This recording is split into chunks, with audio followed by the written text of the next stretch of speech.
O sistema do ICOD.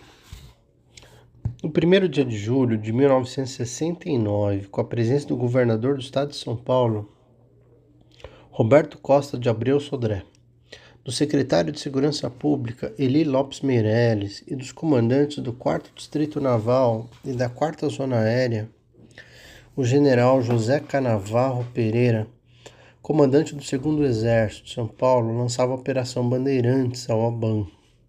Há fortes indícios de que a Oban foi criada com a ajuda ou orientação norte-americana. Note-se que o projeto de implantação da sua operação não contava com a aprovação consensual dos oficiais generais. O antigo comandante do 2º Exército, Manuel Rodrigues de Carvalho Lisboa, era contrário à ideia. Em abril de 69, ele foi substituído pelo general José Canavarro Pereira e pouco mais de 2 meses depois, afastado em empecilho, a Oban foi criada. A Oban era uma organização que contava com apoio oficial, mas não estava prevista nem normatizada por nenhum diploma legal da época. Porém, teve importância muito grande para a consolidação de um projeto de estruturação do sistema de segurança. Uma alta autoridade federal descreveu as razões da criação da Oban, enquanto, entre aspas, órgão oficial estruturado para integrar e centralizar ações de combate à subversão e ao terrorismo nas áreas de São Paulo e Mato Grosso, fecha aspas. Embora longo, convém transcrever o trecho porque sintetiza praticamente todas as razões da criação do futuro sistema COD-DOI. Abre aspas. Constatou-se que a estrutura existente, bem como a sistemática adotada, não respondiam convenientemente ao fato inédito representado pelas ações terroristas, caracterizadas pela surpresa e pela iniciativa. Assim é que a Secretaria de Segurança Pública do Estado de São Paulo, a qual competia na fase inicial a manutenção da ordem, mostrou-se despreparada para se opor ao já aludido fato inédito por não se ter reestruturado e conservar na ação antissubversivo terrorista as mesmas técnicas e métodos empregados no combate ao crime comum. No início de 1969, quando do episódio do roubo de armas do 4º RI, o responsável pela segurança interna da Grande São Paulo tomou a iniciativa de coordenar equipes do Exército e Secretaria de Segurança, obtendo êxitos marcantes representados pela desarticulação da VPR, a Vanguarda Popular Revolucionária, que se encontrava bastante ativa em São Paulo. Circunstâncias levaram à interrupção desse trabalho coordenado, resultando na rearticulação da VPR e no surgimento de outras organizações subversivo-terroristas. Em consequência, ocorreu o recrudescimento das ações subversivo-terroristas. Tudo isso trazia descrédito a nossa capacidade de combater a guerra revolucionária e gerava o desânimo nos órgãos de execução, que sempre encontravam empecilhos ou falta de apoio na própria estrutura para a execução dessas tarefas. Era evidente, assim, a necessidade de uma coordenação entre os diversos órgãos, integrando-os e fazendo convergir os esforços de todos para o fim comum. O Exército não possuía ainda uma doutrina que servisse de norma para combater a subversão e o terrorismo. Então criou-se um centro de coordenação como órgão orientador do combate à subversão em São Paulo, que encontrou dificuldades em face das limitações impostas pela legislação na repartição das competências estadual e federal. Fecha aspas. O funcionamento da Oban supunha um trabalho coordenado de diversas instâncias. Todas as quartas-feiras era feita uma reunião no QG do 2º Exército, São Paulo, da qual eram discutidas e avaliadas as ações da guerrilha da semana. Participavam dessas reuniões o chefe da 2ª Seção do 2º Exército, comandante da Oban, o Major Valdir Coelho, o representante da 2ª Seção do 2º Exército, oficial-chefe da 2ª Seção do Distrito Naval, o chefe da 2ª Seção da Polícia Militar do Estado de São Paulo, um representante da Polícia Federal, um representante da Divisão de Ordem Social e outro da Ordem Política, ambos do DOPS. Mais ou menos a mesma época em que foi criada a Oban, instalava-se em Porto Alegre, Poá, a Divisão Central de Informações, DCI, subordinada formalmente à Secretaria de Segurança Pública, ao contrário da Oban, que era subordinada ao comando do Segundo Exército. Na prática, contudo, o comandante militar da área detinha o controle da DCI de Porto Alegre. A OBAN era um órgão de análise, informações, interrogatório e combate, entre aspas. A DCI só fazia análise e gerava informações. Os interrogatórios e ações de combate eram executados pelo DOPS. Note-se, portanto, mais uma vez a distinção das funções. De um lado, informações, do outro lado, segurança, entre aspas. A estrutura peculiar do Rio Grande do Sul seria mantida por algum tempo, mesmo depois de um modelo da OBAN ter servido à implantação de um sistema nacional. Assim surgiam, entre aspas, espontaneamente, formas mais aprimoradas de combate à guerrilha urbana, com as opções de centralização nas secretarias de segurança pública, que eram os DCI, no caso de Porto Alegre, ou nas próprias Forças Armadas, no caso da OBAN em São Paulo, ou com maiores ou menores distinções entre informações e segurança. A opção foi pelo segundo modelo da OBAN, o organismo trabalhado para repressão. Quando falar em segurança, entenda que é repressão. Foi a estrutura da OBAN que inspirou a criação do sistema COD-DOI, ou DOI-COD. Especula-se que com a criação do DOI paulista, a OBAN teria perdido força. Me parece mais lógico supor que, na verdade, ela teria perdido sua razão de ser, na medida em que a OBAN acabou incorporada pela estrutura oficial de repressão do regime militar.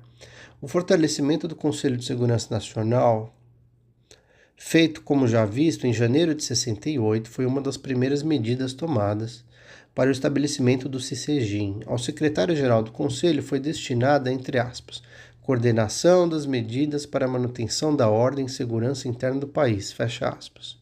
Do mesmo modo que o Plano Nacional de Informações, PNI, orientava o Sistema Nacional de Informações, o SNI, algo do gênero deveria ser aprovado para o Sistema de Segurança Interna que se queria implantar. Uma, entre aspas, diretriz para a política de segurança interna, consolidando o CICEGIM e adotando nacionalmente o padrão da OBAN.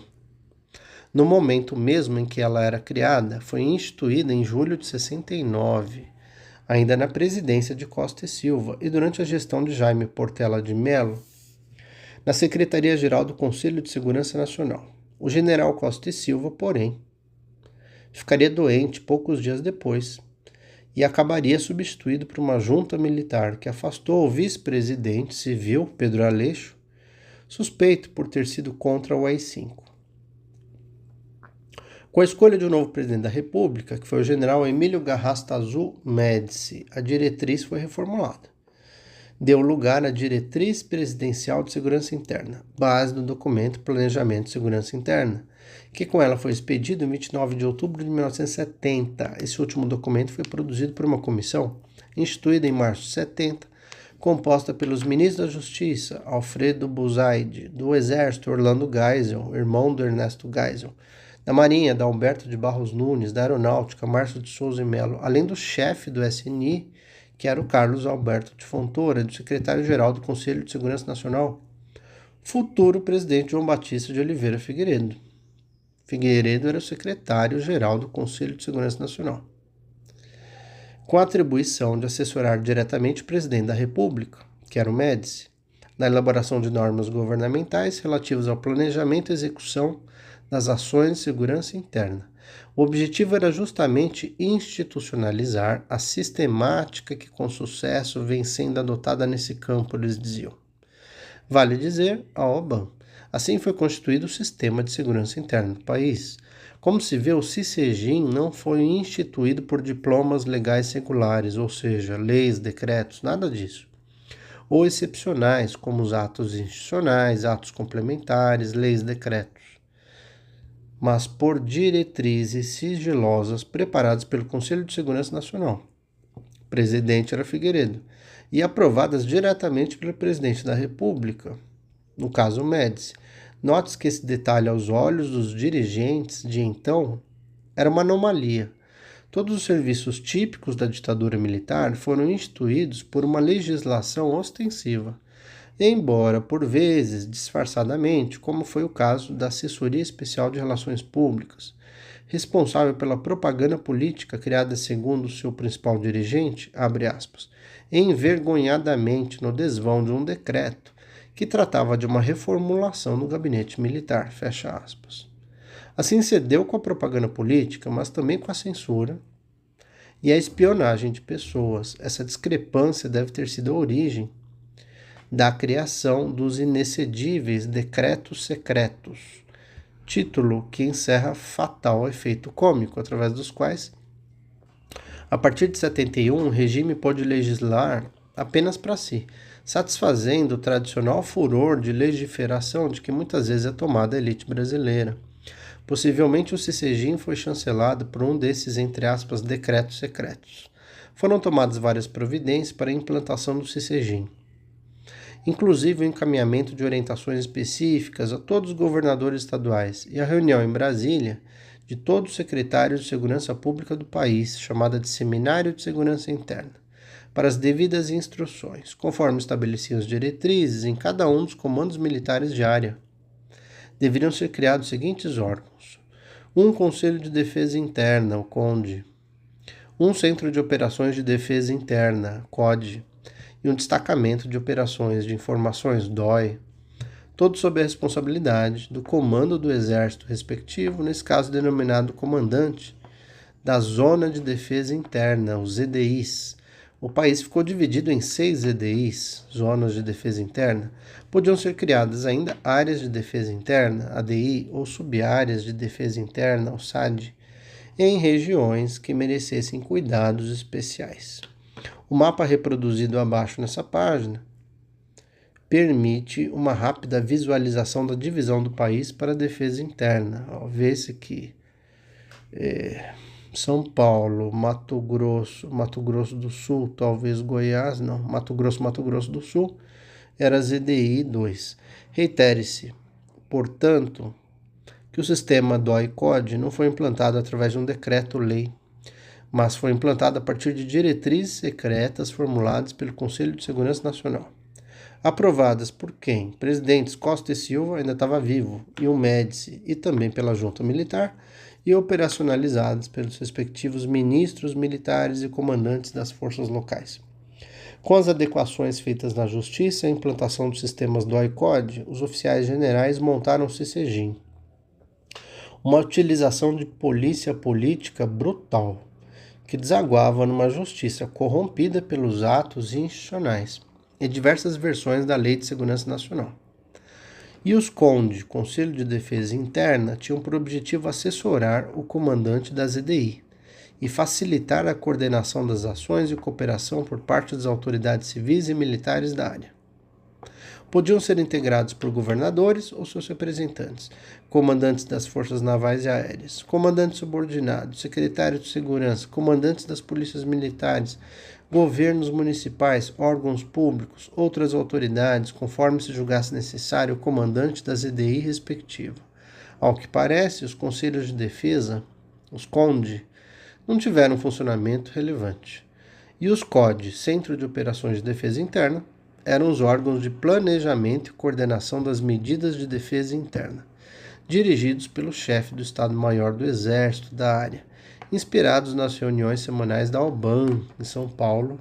Suas atribuições, além do planejamento de medidas de defesa interna, abre aspas, inclusive psicológicas, fecha aspas, incluíam o controle e execução de tais medidas e a promoção da articulação de todos os escalões envolvidos. Compunham-se de representantes do Distrito Naval, da Força Aérea, da Divisão Local de Ordem Político-Social, da Polícia Federal e da Agência Local do SNI, além naturalmente do Exército, que comandava tudo. Finalmente, os DOI, Destacamento de Operações de Informações, eram designados para o, entre aspas, trabalho sujo. Alguém tinha que fazer. Os doutrinadores da segurança nacional, entre aspas, como Castelo Branco, Ernesto Geisel e Golbery Couto e Silva, ao estabelecerem a noção de, entre aspas, guerra interna, acabaram por ocasionar o nivelamento dos oficiais militares aos mais baixos níveis da tradicional truculência policial de países pobres. Assim, quando confrontados com essa inevitável consequência da doutrina da segurança da guerra interna, Os mais que conseguiram fazer foi disfarçar essa atuação, diluindo-a na mescla de militares e policiais. A guerra suja levada a cabo pelos DOI mancharia por muito tempo a imagem dos militares brasileiros. Os DOI seriam uma espécie de anticorpo mutável diante da nova virose da guerrilha urbana, pressupondo erroneamente que a guerrilha poderia constantemente aprimorar-se e crescer.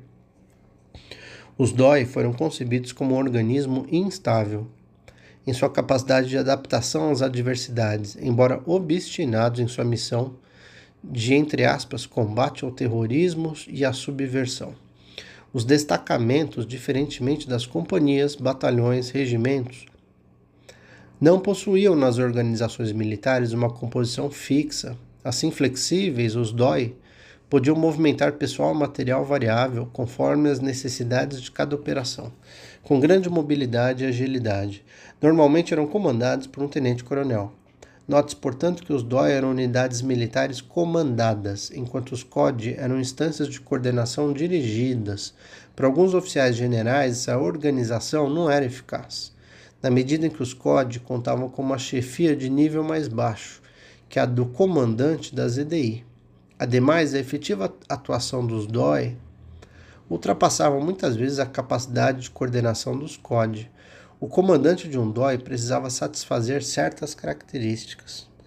Ele devia, abre aspas, ser um oficial com vivência de informações, sendo necessário que seja antes preparado para essa função. Isso poderá ser conseguido designando-o com antecedência para a função de adjunto da segunda seção do EMG das EDI, encarregando-a do campo psicossocial. Por força de sua função, será obrigado a manter contato diário com tudo o que acontece no DOI, fecha aspas. Além disso, deveria ter consciência dos riscos que o cargo representava, abre aspas, não só para si, mas para sua família, fecha aspas. Exercer seu comando discretamente, evitando o vedetismo, e estar sempre atento a fim de pressentir os envolvimentos sutis, resistir às tentações e não se deixar corromper, fecha aspas. Segundo semestre de 1970, foram criados os DOI-COD do 1º Exército, Rio de Janeiro, 2º Exército, São Paulo, esse em substituição ao ABAN, 4º Exército, Recife, e o Comando Militar do Planalto, em Brasília. Ano seguinte, 71. Seriam criados os DOI-COD da 5ª Região Militar, Curitiba, 4ª Divisão de Exército, Belo Horizonte, 6ª Região Militar, Salvador, 8ª Região Militar, Belém do Pará e a 10ª Região Militar em Fortaleza. Somente em 74, a peculiar estrutura da DCI de Porto Alegre seria substituída pelo DOI-COD do 3º Exército. Os DOI tinham uma estruturação interna típica, composta por setores especializados em operações externas, informações, contra-informações, interrogatórios, análises, além de assessoria jurídica e policial.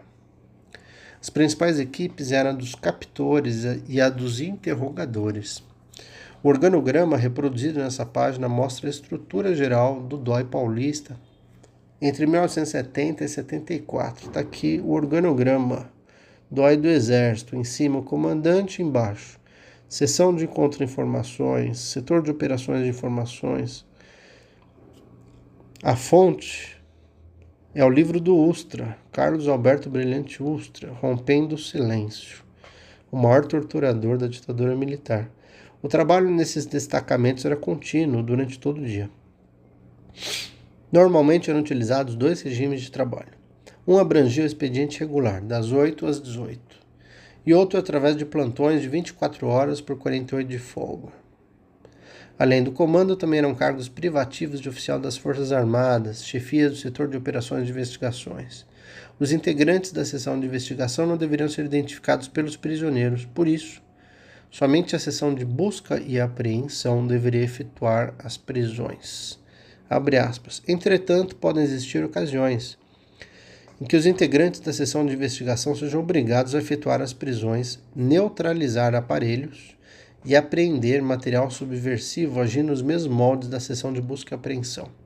As ditas turmas de investigação eram as unidades operacionais da seção respectiva, compostas de 2 pessoas, um agente e um auxiliar, podendo colaborar oficiais e praças da polícia feminina da PM, ou investigadores das secretarias de segurança pública. Costumavam contar com viaturas próprias, normalmente um VW, todos equipados com rádio. As subseções de análise desempenhavam um papel importante, pois eram responsáveis pela manutenção de um arquivo sobre os prisioneiros e as organizações da esquerda, bem como pela análise dos depoimentos e qualquer material apreendido. Subseções de interrogatório, também chefiadas por oficial das Forças Armadas, era composta em geral por 3 turmas de interrogatório preliminar, chefiadas normalmente por um capitão, cada uma com 6 pessoas. Subordinada ao chefe de cada turma de interrogatório, ainda havia uma turma auxiliar encarregada da carceragem e datilografia dos interrogatórios. O trabalho, entre aspas, externo era feito pela seção de busca e apreensão.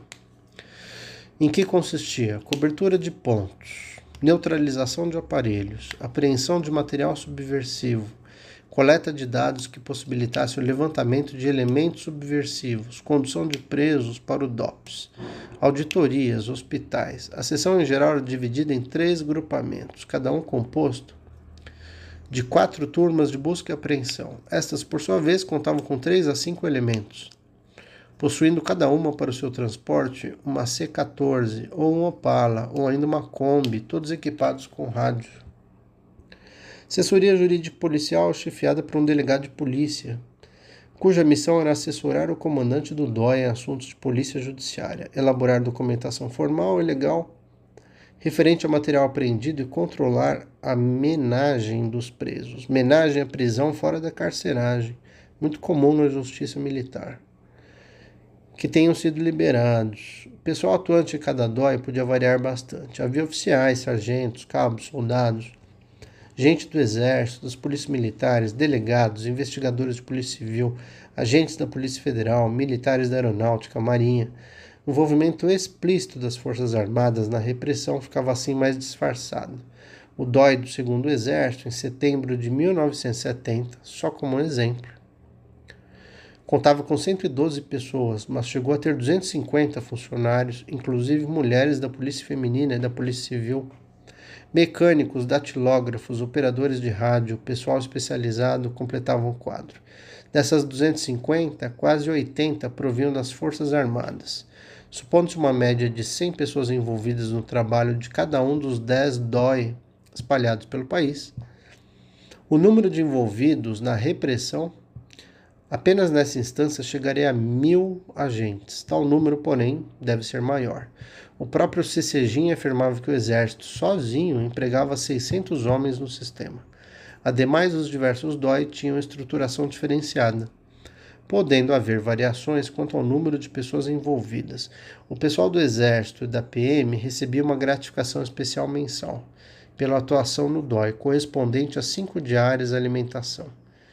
Cerca de 117 mil cruzeiros na época. Esse não era o caso dos funcionários da Polícia Civil, mas seus delegados e investigadores eram promovidos por merecimento depois de um interstício mínimo, pois o trabalho era obrigatoriamente considerado relevante pelos governos de cada estado.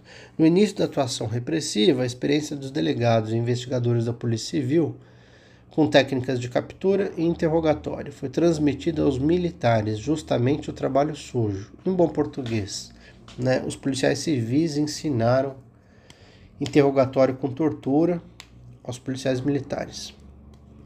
Normas de segurança eram cuidadosamente observadas, especialmente quanto à identificação dos agentes e suas casas. Quando suas residências se tornam conhecidas de alguma organização terrorista, a medida imediata a tomar é a rápida mudança de residência para outro bairro distante, feita normalmente à noite em viaturas usando placas frias, a paisana, sem nenhum dado que possa identificar a quem pertence. O uso de codinome era obrigatório, bem como de trajes civis e cortes normais de cabelo, sendo proibido usar corte militar, o que causava problemas de relacionamento entre militares cedidos aos DOI e os demais. Essas medidas de segurança, por vezes, não são bem compreendidas por elementos não familiarizados com a atividade de operações de informações, e que veem no uso da barba, do cabelo grande, ato de indisciplina. Já aconteceram casos em que integrantes de um DOI, necessitando tratar de algum assunto, as organizações militares de origem, quando não eram impedidos de nelas penetrar, eram tratados com muita má vontade, fecha aspas. A formação de quadros para o trabalho no CCGIM era uma preocupação constante dos dirigentes do sistema. Isso se devia ao rodízio a que eram obrigados por questões de segurança e carreira, tanto oficiais quanto agentes de operações. Muitas dessas pessoas, segundo a análise de seus superiores, ficavam traumatizadas, abre aspas, face à ameaça contínua, a vida de seus familiares, aos constantes levantamentos encontrados em aparelhos para assassiná-los e a campanha de difamação que procuram lançar sobre seus nomes em publicações estrangeiras lançadas pelo mundo todo, fecha aspas. É provável, portanto, que esses problemas também indicassem a necessidade de rodízio. Os integrantes do CCGIM, após determinado período, que varia entre 2 e 4 anos, devem ser substituídos. Tais homens e mulheres proviam de órgãos variados, Marinha, Exército, Aeronáutica, Polícia Federal, Polícias Civis, Polícias Militares, possuíam formações diversas, níveis culturais distintos e assim careciam de uma formação comum, que por isso mesmo era reclamada pelos dirigentes. Eles diziam: os homens que integram o CCGIM, muitos deles arriscando sua vida no combate a organizações subversivas, não têm formação em nenhuma escola. Cada um ao integrar sistema traz consigo os conhecimentos adquiridos nos seus órgãos de origem, os quais, mesmo sem a mínima padronização, são úteis, embora não satisfaçam integralmente as necessidades do sistema. O relacionamento entre os oficiais das Forças Armadas e o pessoal das polícias civis e militares podia ser problemático. Naturalmente, o ônus que recairia sobre as Forças Armadas seria menor, tanto maior fosse o recurso ao pessoal das polícias. Porém, as polícias civis e militares eram tidas como organismos viciados, e os dirigentes do CCGIM precisaram convencer os oficiais militares a aceitar essa mescla. Abre aspas, é necessário que se realize uma seleção rigorosa entre os membros dessas polícias que se destinem aos DOI. Não querer utilizar esses policiais escudados nas premissas falsas de que todos são corruptos, incapazes, desonestos, incompetentes, preguiçosos, constitui procedimento que não se adapta à realidade. O pessoal do DOP sente que seu órgão foi esvaziado, mas vê claramente que os militares são pouco competentes num ramo em que são especialistas, os do DOPS, há dezenas de anos. Ademais, consideram que os milicos são grossos e sem nenhuma sensibilidade política. Buscando uma formação homogeneizadora, muitas vezes eles eram enviados previamente à Escola Nacional de Informações. Mas ela era tida como inadequada, pois está estruturada para formar os elementos que deverão integrar o CISNE. Chegou-se mesmo a proposta de criação de uma escola própria para o CCGIM, mas a ideia não foi para frente.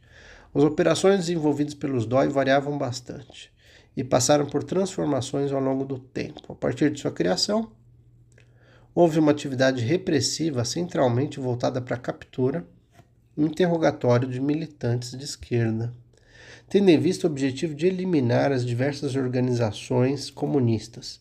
A tortura dos prisioneiros foi técnica rotineiramente empregada, como forma de obter imediatamente a revelação do que se chamava de ponto. O ponto eram os encontros estratégicos rápidos entre os militantes, que assim certificavam-se da normalidade da situação geral. Não comparecer a um desses encontros denunciava um problema. Por isso, para obter a revelação do horário e do local do próximo ponto, ao qual obviamente não compareceria um militante feito prisioneiro, a tortura física e psicológica era sistemática e autorizadamente empregada. Aliás, grande parte dos esforços da comunidade de informações consistiu na propagação da ideia de que não havia presos políticos nem tortura no Brasil. Esse trabalho foi particularmente intenso quando a divulgação de condenações internacionais à tortura, como as da Anistia Internacional ou as da Organização dos Estados Americanos, OEA. Em 1970, um agente da comunidade de informações preparou um relatório sobre o tema, acompanhado de 11 volumes de, entre aspas, comprovações. Porém, ao buscar defender o regime militar, tal documento revelava, na verdade, os principais focos de desrespeito aos direitos humanos, como a OBAN, as práticas arbitrárias acontecidas na Ilha das Flores, no Rio de Janeiro e outros. O documento afirmava categoricamente que jamais foi preso ou processada no Brasil qualquer pessoa que tenha manifestado ideias políticas contrárias ao governo. A opinião pública tem sido erroneamente informada a respeito do tratamento que estão recebendo no Brasil aqueles que se opõem politicamente ao governo. Alegava ademais que os prisioneiros trocados pelos embaixadores sequestrados não apresentavam sinais de tortura, não, embora tivesse sido reunido às pressas. Assim, eventuais casos de tortura teriam sido excessos ocasionais punidos devidamente, abre aspas.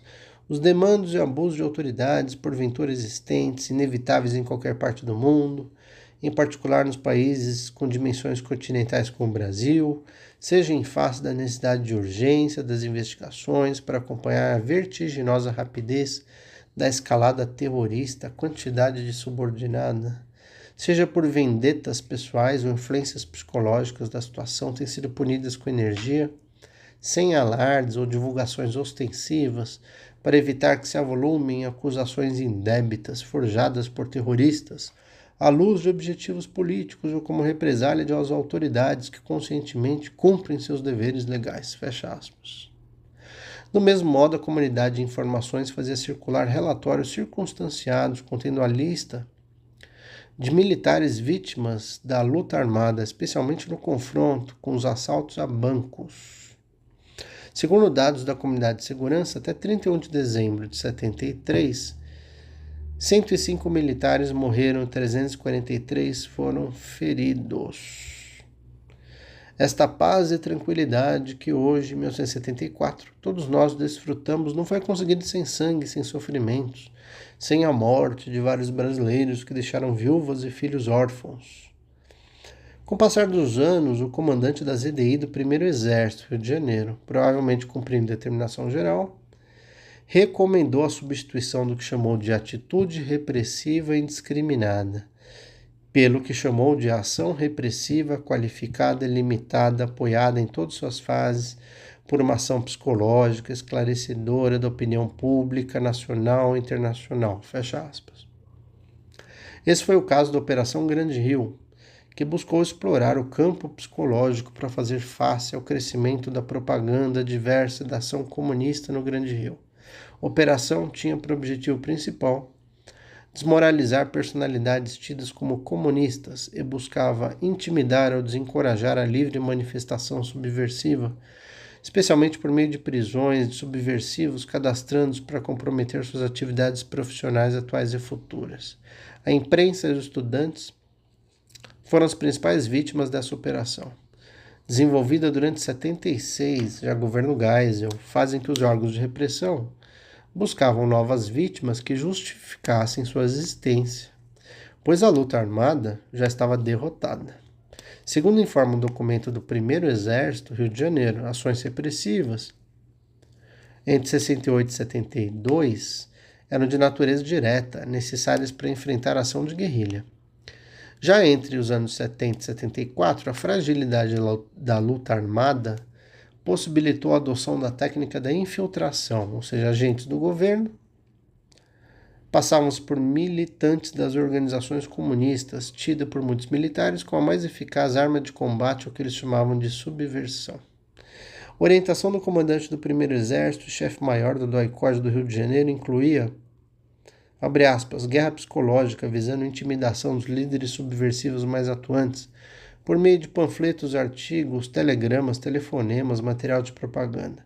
Do mesmo modo, recomendava ao general que os interrogatórios fossem aprimorados, abre aspas, buscando sensibilizar os presos nos seus ângulos vulneráveis. Como se vê, havia envolvimento direto e efetivo dos oficiais generais comandantes da área militar nas operações de repressão. Embora a distensão política e as eleições, segundo a Comunidade de Segurança, tivessem servido para ampliar o campo de ação para as forças subversivas, na verdade, em meados dos anos 70, as organizações comunistas clandestinas adeptas da luta armada já estavam todas derrotadas. Assim, era indispensável para os setores repressivos encontrar, entre aspas, novos inimigos. No contexto da distensão política, o caminho encontrado por tais setores foi começar a acusar o enquistamento de membros do PCB, o Partido Comunista do Brasil, do partido de oposição, que era o MDB, que assim se tornou a bola da vez. Muito atuou nessa fase o CIE, que preparou em 75 um longo documento estabelecendo possíveis conexões entre o MDB e o PCB. Principal arma de intimidação do sistema foi a licença implícita que tinha os DOI para torturar. Tratava-se de prática consabida, denunciada desde o governo Castelo Branco e conhecida pela justiça militar. Segundo o depoimento de um médico que emprestava seus serviços a atividades de tortura, os militares que atuavam nos DOI possuíam uma mentalidade valorizadora da tortura. E abre aspas. Isso não trazia aparentemente incômodo moral a nenhum deles, fecha aspas. Havia uma espécie de código aceito por todos em maior ou menor grau. Pois em momento algum tive notícias de uma delação ou mesmo uma revolta quanto ao envolvimento direto dessas pessoas numa atividade de tal ordem, fecha aspas. O sistema do DOI-CODE passou a ser valorizado pela comunidade de segurança como uma genuína criação brasileira em função das operações, abre aspas, peculiares, perfeitamente adaptadas ao ambiente da contra-subversão no Brasil. Assim, não surpreende que esse produto nacional fosse exportado para outros países, como se deu em relação ao Chile e ao Uruguai, causa de grande orgulho para a repressão brasileira. Para todos os brasileiros que tiveram a oportunidade de manter contato com os oficiais de informações do Exército, argentino, chileno, uruguaio, é reconfortante ouvir o testemunho desses oficiais que, ao estudarem nosso CICEGIM, sentem que estamos certos e ficam admirados de ser ele uma criação inteiramente nossa. Chile e Uruguai adotaram em seus países um sistema semelhante ao nosso, adaptados às leis e peculiaridades existentes.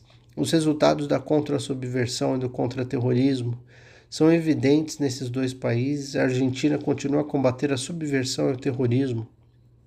Através de suas forças policiais, não tem tido os êxitos esperados em que pese todas as medidas socioeconômicas, aliadas a outras medidas de caráter liberal que aquela nação irmã vem adotando. Fecha aspas.